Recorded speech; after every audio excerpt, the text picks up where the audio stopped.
আমরা হয়তো মরে যাব, শহীদ হয়ে আল্লাহর কাছে পৌঁছে যাব, আর যতক্ষণ বেঁচে থাকি ততক্ষণ আধিপত্যবাদের বিরুদ্ধে লড়ে লড়ে নতুন বাংলাদেশের জন্য, ইনসাফের বাংলাদেশের জন্য নিজের জীবনকে জাহান্নাম বানাইয়া বাংলাদেশে নতুন একটা জান্নাত আনবই আনবো। আপনি, আমি, আমরা সবাই মারা যাব। আজ থেকে মারা যাই, 50 বছর পরে মারা যাই, কিয়ামত পর্যন্ত এই বাংলার জমিনটা কিন্তু থাকবে। আপনি যদি আপনার সন্তান, আপনার তার সন্তান, পরবর্তী প্রজন্মকে এইরকম আধিপত্যবাদের মধ্যে জেলখানায় দেখতে না চান, তাহলে বরং আমরা চলেন সাহস করে মরে যাই। আমরা যদি মরে যাইতে পারি তাহলে আমাদের সন্তানেরা বেঁচে যাবে। আর আমরা যদি যে কোনো ভাবে দাসত্বের ঘর নিয়ে বাঁচতে চাই তাহলে আমরা দাস হয়েই মরবো, কিন্তু আমাদের সন্তানরাও দাস হয়ে বেঁচে থাকবে। এটা কোনো জীবন না বন্ধু। সুতরাং সেই লড়াইয়ের প্রথম ফেজ যোগ্যতা অর্জন করতে হবে। চলেন আমরা আজকে থেকে নিজে নিজে ওয়াদা করি যে আমার এই লড়াইটাই এবার কাজ হলো কম ফেসবুক, কম ইউটিউব, বেশি বেশি পড়, বেশি বেশি পড়েন। আমরা ইংলিশে আমাদের বন্ধুদেরকে যদি বলি সিএনএন আল জাজিরা ব্রিফ করো, পারে না। যদি বলি আরবিতে ব্রিফ করো, পারে না। এই যে আমাদের বিরুদ্ধে কালচারাল ফ্যাসিস্টরা যে ন্যারেটিভ দেয়, চলো ডিবাঙ্ক করি, পারে না। আজকে বাংলাদেশে একটা ইনকিলাব মঞ্চ কেন বলেন? জুলাইয়ের মতো ঐতিহাসিক একটা গণঅভ্যুত্থানের পরে কমপক্ষে 100 ইনকিলাব মঞ্চ হওয়ার কথা ছিল বাংলাদেশে। একটা ইনকিলাব মঞ্চ কেন? কমপক্ষে 100 ওসমান হাদির দরকার ছিল, একটা ওসমান হাদি কেন? শুধু ওসমান হাদি, হাসনাত, ফুয়াদ আব্দুল, এরকম 5-7 জন কেন?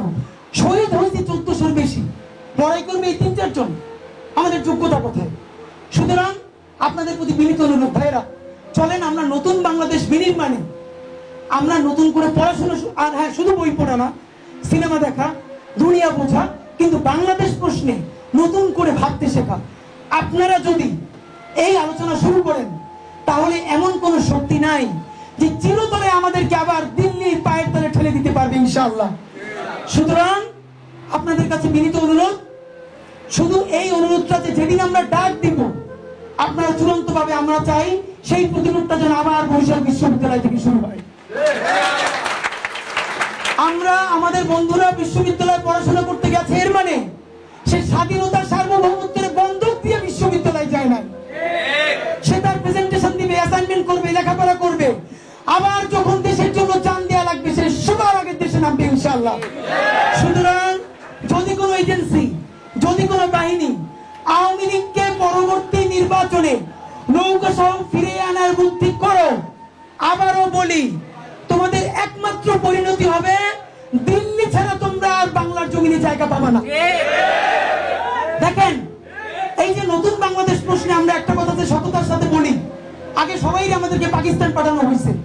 আমি অত্যন্ত গর্ববোধ করি আমাদের এই জেনারেশনকে নিয়ে।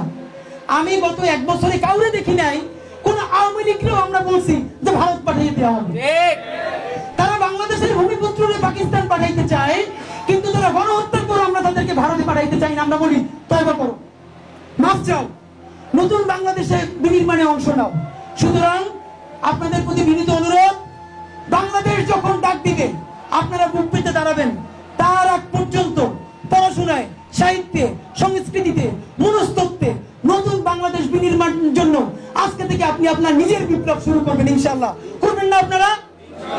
এই বিপ্লব আজ থেকে 20 বছর পর যদি শত শত হাজারো যোদ্ধা দাঁড়ায় যায় যারা তুমুল যোগ্য, ইনশাআল্লাহ এইবার যেভাবে আমাদেরকে বিপ্লব বেহাত করা হয়েছে, পরবর্তী বিপ্লব আর কেউ বেহাত করতে পারবে না।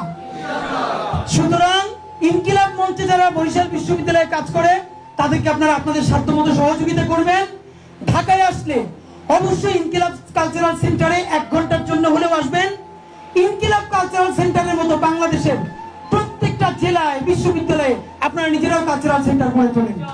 আশা করি এই বিপ্লব চূড়ান্ত করে নাই, কিন্তু নতুন বাংলাদেশের যে বিপ্লব তার সূচনা বিন্দু শুরু হয়েছে 24 থেকে।